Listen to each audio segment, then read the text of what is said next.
Na tena mimi nataka niambie ndugu zetu, kwa sababu tulisema tukiwa Mombasa, tulisema Kenya is not in a crisis. Kenya haiko kwa crisis. Ukitaka kuona crisis, enda Niger. Hapo ndio kuna crisis. Kenya has got a government. Kenya has got institutions. They are working. Kenya is not in a crisis.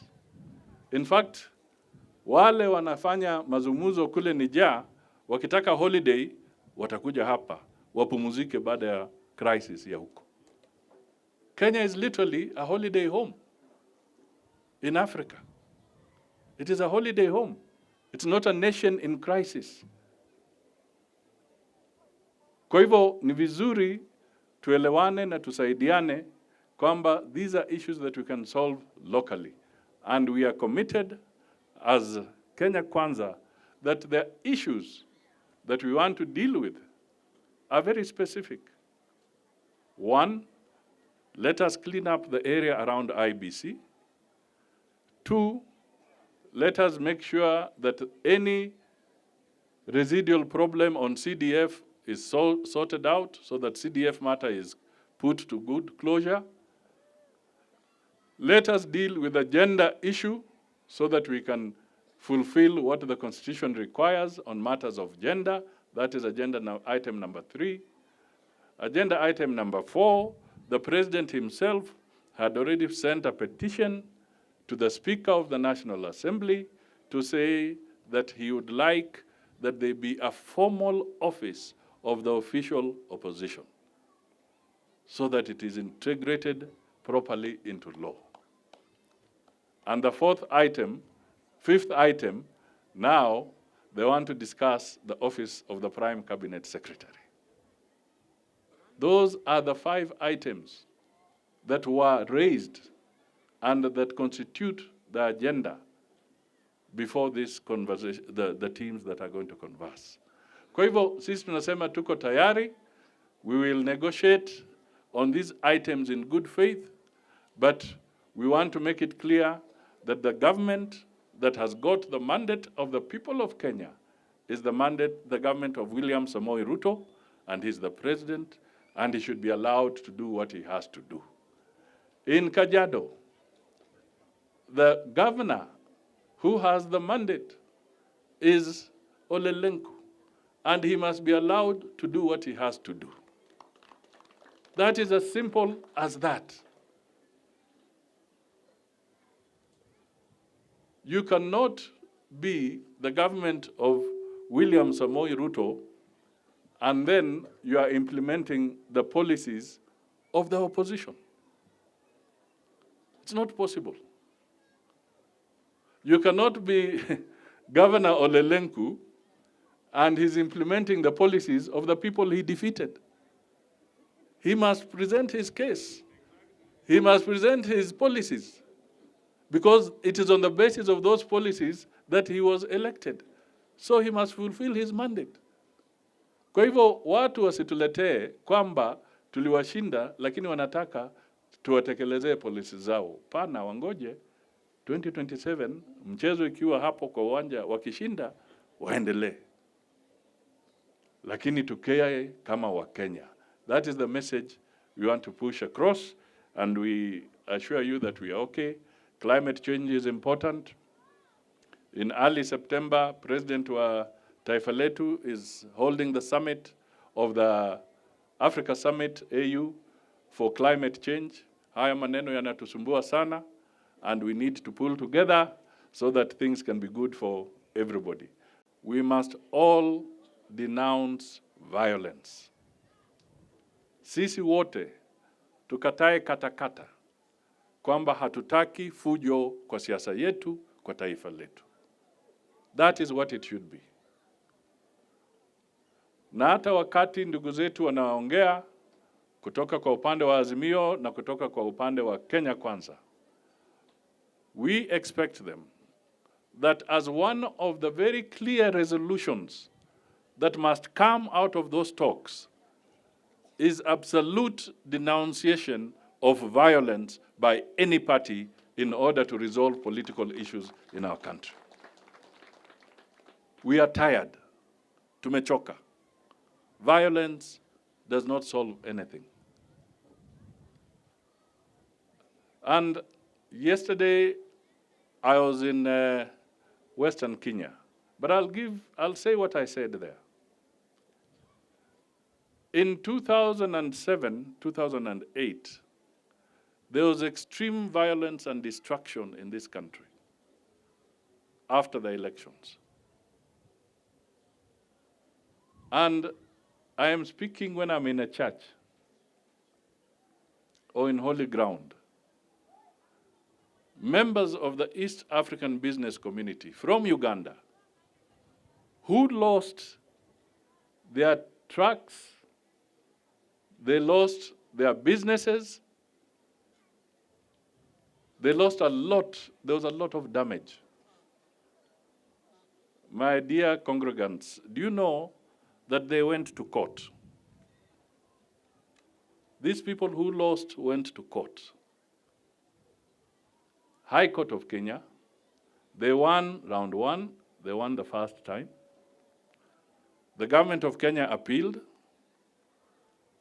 The government of Kenya lost in the Court of Appeal.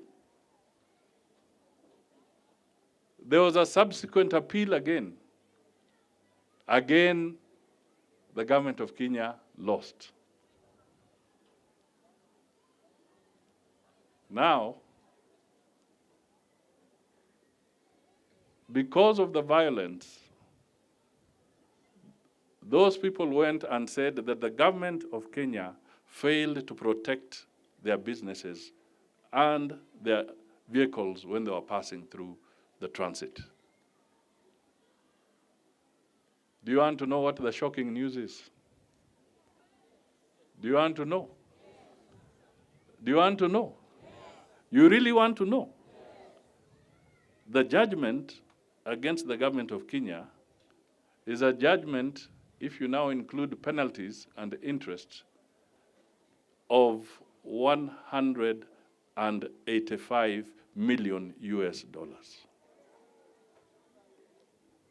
In Kenyan shillings, at the exchange rate of 140 to the dollar, you are dealing with 25 billion Kenya shillings.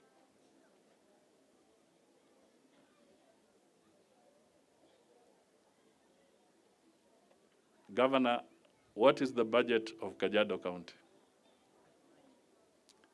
Kajiado County, the budget is 9 billion Kenya shillings.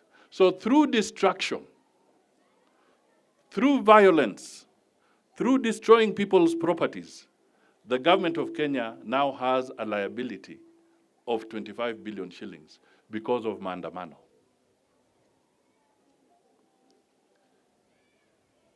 This matter was brought up in the East African community. It was raised by the East African community to Mzee Kibaki. It was raised to Uhuru Kenyatta. And obviously it is finding its way again to the desk of William Samoei Ruto. Yaani kwa sababu ya watu kupora mali na kuvunja na kubomoa magari ya watu kwa hiyo barabara. Sasa Wakenya wote, kwa sababu tusidanganyane, serikali haina pesa zake, serikali hupata pesa kwa kukusanya ushuru. Sasa wale wanacheza dansi kwa barabara na kuchoma mali ya watu, wanafikiri ni mambo ya kijiji tu. Wanafikiri ni mambo ya kijiji. Lakini sasa, ile fujo hawa jamaa walifanya kwa mabarabara imetuletea madeni. Because when the court rules, the government or the people are obligated to listen and obey the court ruling. Sasa tuko na deni because of stupidity, because of irrationality, because of people going to the streets. So, kwa katiba inasema you can picket, you can demonstrate But it does not say, that clause does not say that you become violent and destroy people's property. So who bears the highest responsibility under such circumstances? Who bears the highest responsibility? Sasa ni sisi wote tutakuja kulipa. Kwa hivyo ni juhudi letu kuambia watoto wetu, kuambia jirani wetu, wachana na hii maandamano, watatuletea madeni hapo mbele. So we must stop this. Mambo ya maji. I want to assure you that the government is pushing, na PS Kimotho yuko hapa, ili ile Northern Collector, ile inatoka Ndakaine, ikuje, and it should, when it is done, and we hope that by the end of this year, we shall be coming with a Christmas gift of water to the people of Kajiado, and we hope to draw about 140,000 liters on a regular basis to the county of Kajiado from the Northern Collector. We want to finish that and to make sure that you get what you truly deserve. Pia nataka niseme kwamba katika serikali tumesema kwamba we want to complete the projects that were ongoing, ili tutumie pesa za umma vizuri. We want to utilize the resources properly. So zile barabara kama ile mmetaja, the 1.8 kilometers, it is our priority that pia hiyo ikamilishwe fast before we engage in other areas. And we commit that that shall be done.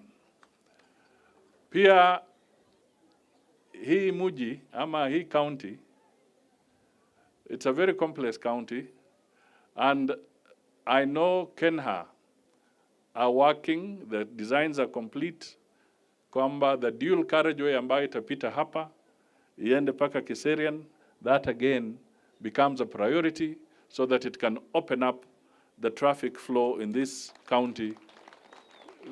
By now we don't know. We don't know whether you're in Kajiado or you're in Nairobi. That is the truth. So ni lazima the infrastructure is done jointly, and that is going to be an intention, a deliberate intention to hakikishe kwamba we complete that. And there are other roads which are some are about 50% complete, others are about 80% complete. Sitaki kutaja zote hapa, but it is our intention kwamba proper utilization of resources ni kukamilisha hizo barabara and to open up our economy by giving access and infrastructure to everybody. So we will stand with the people of Kajiado. We have no option. We must do that. Pia Ngogoyo ametaja kuhusu infrastructure funds kwa shule zetu. He gave 2 examples here and others. I will definitely talk to the Minister for Education so that the infrastructure resources can be utilized to help in expanding the schools in this area. So niko na jukumu. I will be your ambassador inside the government. Sasa,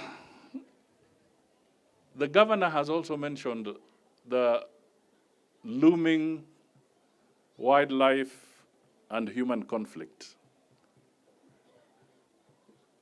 Ametaja vizuri kwamba we must look at it carefully and urgently so that we can bring harmony. The human beings can appreciate the value of the wildlife, and the wildlife can have their freedom to move as they are supposed to move, and also we don't have destruction of crops and the livestock in this area. Kwa hivyo, Governor, let me assure you also that I will stand with you in pursuit of this, so that where we can invest in electrical fencing and providing the human corridors, because those two go hand in hand. How to balance human settlement and how to make sure that we also preserve our heritage for the tourism and for the income that it brings to our country. Haya yote, we shall stand with the people of Kajiado and we shall work very, very closely, because that is how it should be. National government and the county government must always cooperate. We must always cooperate. We must always work together. We may have differences in approach, but we must work together so that development ifikie watu wote.